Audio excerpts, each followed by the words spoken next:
Very good.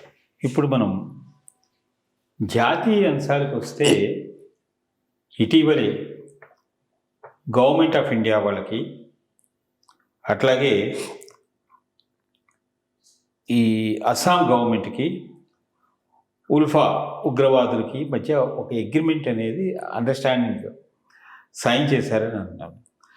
అసలు ఈ north ఈస్ట్లో ఈ ఇన్సర్జెన్సీ అనేది ఎలా వచ్చింది, దాన్ని ఈ అగ్రిమెంట్ వలన మనము ఇప్పుడు అంతర్జాతీయంగా మనం అనుకున్నాం, మనం లోకల్గా మనకు వచ్చే వీటిని కూడాను మనం ఇటీవల మనం చూస్తే ఆల్మోస్ట్ అందరూ భయభ్రాంతులైపోయి స్కూల్స్, కాలేజ్, ఇన్స్టిట్యూషన్స్ అన్ని క్లోజ్ చేయడము, చాలా మటుకు అశాంతత, అభద్రత ఉంది.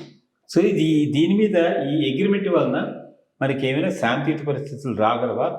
దీన్ని గవర్నమెంట్ ఆఫ్ ఇండియా ఏ విధంగా ట్యాకిల్ చేసింది, చేయబోతుంది అనే దాని మీద కొంచెం వివరణ. నార్త్ ఈస్ట్ ఇది 7 సిస్టర్స్ అంటారు, అక్కడ 7 రాష్ట్రాలు ఉన్నాయి. ఒక చిన్న about I think 20 kilometres stretch ఉన్న ఆ చికెన్ స్నెక్ ఏరియా ద్వారా అది మనకు కనెక్ట్ అయి ఉంది. వీళ్ళంతా బంగ్లాదేశ్కి ఏరియా యాక్సెసిబిలిటీ మెయిన్లాండ్ ఇండియా కొద్దిగా దూరంగా ఉన్నది, అదొక పాయింట్. రెండవది, మొదటి నుంచి కూడా దీనికి ఒక సపరేట్ ఐడెంటిటీ, కల్చరు, వాళ్ళలోనే ట్రెమెండస్ డైవర్సిటీ ఉంది, అది యాక్సెప్ట్ చేయాలి. ఇక్కడికి మొఘల్స్ వెళ్ళారు, మొఘల్ రూల్లో అంతకుముందు కూడా హిందూ రాజులు ఉండేవాళ్ళు, అహోం డైనాసిటీ ఇవి ఉన్నటువంటి ప్రదేశం, దాంట్లో ఏమీ ఇది లేదు. ఇన్ఫ్యాక్ట్ మొఘల్స్ అస్సాం కాంకర్ చేయలేకపోయినారు, అంత స్ట్రాంగ్గా ఫైట్ ఇచ్చారు ఇక్కడ. బట్ ఇక్కడ ఇంటర్నల్గా వాళ్ళకే కాన్ఫ్లిక్ట్ ఉంది. ఒకటో మేము ఆడి నుంచి పోతూ ఉంటే పోయినాం ఆ ఏరియా అంతా, అస్సాము, అరుణాచల్ ప్రదేశ్. మేము అబ్జర్వ్ చేసింది ఏంటంటే, అరుణాచల్ ప్రదేశ్ వాడు అస్సాం వాడిని ఎక్స్ప్లాయిటర్ కింద పరిగణిస్తాడు, అస్సాం వాడు బెంగాలీ వాడిని ఎక్స్ప్లాయిటర్ కింద పరిగణిస్తారు. అటువంటి స్ట్రాంగ్ యాటిట్యూడ్స్ లోకల్ పీపుల్లో ఉన్నాయి. దానికి తోడు ఈ అస్సాంలోనే ఒక ఏరియాలో బోడోస్ అని వీళ్ళు సపరేట్ ట్రైబల్స్ ఉన్నారు, అదొకటి. ఈ అస్సాం వేరే విషయం, అస్సాము సపరేట్ కావాలి అనేది, అస్సాంలో ఇదంతా మొదలైంది బేసిక్గా 1971 కదా, అది బంగ్లాదేశ్ వార్ తర్వాత ట్రెమెండస్గా రెఫ్యూజీస్ వచ్చేసారు, చాలామంది అక్కడ సెటిల్ అయిపోయినారు, బోత్ హిందూ ముస్లిం. దాంతో లోకల్గా కాన్ఫ్లిక్ట్స్ వచ్చాయి, వాళ్ళు భూములు తీసేసుకోవటం, దీనివల్ల ప్రాబ్లమ్స్ వచ్చాయి. అప్పటి నుంచి విరగొట్టుకుంటూ ఉన్నాయి. సో దానిని వాళ్ళను బయటికి పంపించాలని అస్సామీస్ ఫర్ అస్సామీసు, బెంగాలీస్ను తరిమేయాలని ఒక పెద్ద స్టూడెంట్ ఎజిటేషనే నడిచింది. స్టూడెంట్ ఎజిటేషన్ నడవటమే కాదు, వాళ్ళు ఆ పైన పవర్లో కూడా వచ్చారు, నాడు మహాసాని వీళ్ళందరూ ఉండేవాళ్ళు. దానికి డిస్టింక్ట్గా ఈ United liberation front of Assam అనేది మేము సపరేట్ అయిపోతాం, మిలిటెంట్గా చేస్తామని చెప్పి 1990 ప్రాంతాల్లో మొదలైంది. చాలా కృత్యాలు చేశారు, చాలామందిని చంపేశారు, కొంతకాలం పాపులర్గా ఉంది. చాలా తర్వాత అప్పుడు ఆయన ఉండేవాడు, పార్థసారథి అని అక్కడ డిప్యూటీ కమిషనర్ ఒకటి ఉండేవాడు, ఐఏఎస్ ఆఫీసర్. ఆయన సీట్ కింద బాంబు పెట్టి చంపేశారు అప్పుడు, he was district collector.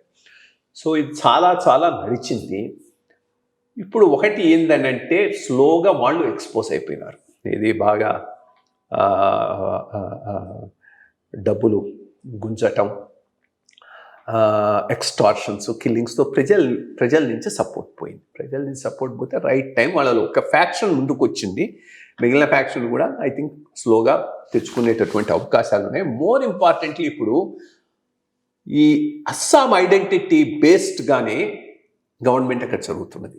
Hindu Assam identity అనేది ఒక స్ట్రాంగ్గా వచ్చేసింది, అందుకనే బీజేపీ గెలవగలిగింది, లేకపోతే గెలిచి ఉండేది కదా. అక్కడ ఉన్న Assam identity non Hindu Assam identity అంటే బీజేపీకి అసలు ఛాన్సే ఉండేది కాదు.